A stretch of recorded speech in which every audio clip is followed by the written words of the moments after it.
Viewers, இன்னைக்கு ரொம்பவே சுவையான மீன் வறுவல் தான் செய்ய போகிறோம். மீன் வறுவல் செய்யறதுக்கு மசாலா ஃபஸ்ட்டு ரெடி பண்ணிக்கலாம். மசாலா ரெடி பண்ணுறதுக்கு நான் கடையில் வாங்கின மசாலா எதுவும் எடுக்கல.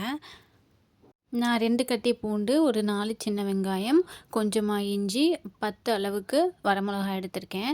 ட்ரில் பண்ணுறதுக்கு கொஞ்சமாக கல்லுப்பு, நம்ம எடுத்து வச்சிருந்த வரமிளகா, அதுக்கப்புறம் நம்ம எடுத்து வச்சிருந்த சின்ன வெங்காயமும் ஆட் பண்ணிவிட்டு ஒரு ட்ரில் விட்டு எடுத்துகிட்டு வந்துடுங்க. இவங்க எல்லாரும் இந்த அளவுக்கு அரைஞ்சிருந்தாவே போதும். அடுத்து நம்ம எடுத்து வச்சிருந்த பூண்டு, இஞ்சி, கொஞ்சமாக மிளகு ஆட் பண்ணி, கொஞ்சமாக தண்ணி ஆட் பண்ணி நைஸாக அரைச்சி எடுத்துக்கோங்க. நீங்கள் எந்த மீனுக்கு வேணும்னாலும் இந்த மாதிரி மசாலா ரெடி பண்ணிக்கலாம். இந்த மசாலாவை இப்படி கொஞ்சம் கொஞ்சமாக எடுத்து மீன் மேலே நல்லா ஓட்டுற அளவுக்கு தடவிக்கோங்க. நல்லா தடவுனீங்க அப்படின்னா நல்லா ஒட்டிக்கும் மசாலா மீன் மேலே. இந்த மாதிரி எல்லா மீன் பீஸ்லையும் மசாலா தடவி எடுத்து வச்சுக்கோங்க. நான் எல்லா பீஸ்லையும் தடவினதுக்கப்புறம் ஒரு 5 நிமிஷம் வெயிலில் காய வச்சு எடுத்துக்கிட்டேன். அடுத்து இவங்களை பொரிக்கிறதுக்கு கடாய் அடுப்பில் வச்சு தேவையான அளவுக்கு எண்ணெய் ஆட் பண்ணிக்கோங்க.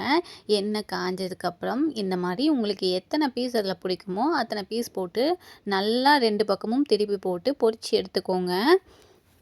ஒரு 2 நிமிஷம் திருப்பி திருப்பி போட்டு பொரித்து எடுத்துக்கிட்டிங்க அப்படின்னா ரொம்பவே சுவையான மீன் வறுவல் ரெடி. மசாலா எல்லா பக்கமும் நல்லா ஒட்டியிருந்தது. இவங்க ரொம்ப காரமாக ரொம்பவே சுவையாக இருந்தாங்க. நீங்களும் அடுத்த டைம் மீன் வாங்கினீங்க அப்படின்னா வெளியேருந்து எந்த மசாலாவும் வாங்காமல் வீட்டில் செய்கிற மசாலா யூஸ் பண்ணி பொரித்து பாருங்கள். ரொம்பவே நல்லாயிருக்கும். இந்த வீடியோ உங்களுக்கு பிடிச்சிருந்ததுன்னா லைக் அண்ட் ஷேர் பண்ணுங்கள். மறக்காமல் சப்ஸ்கிரைப் பண்ணிடுங்க. நெக்ஸ்ட் வீடியோவில் பார்க்கலாம். டாடா.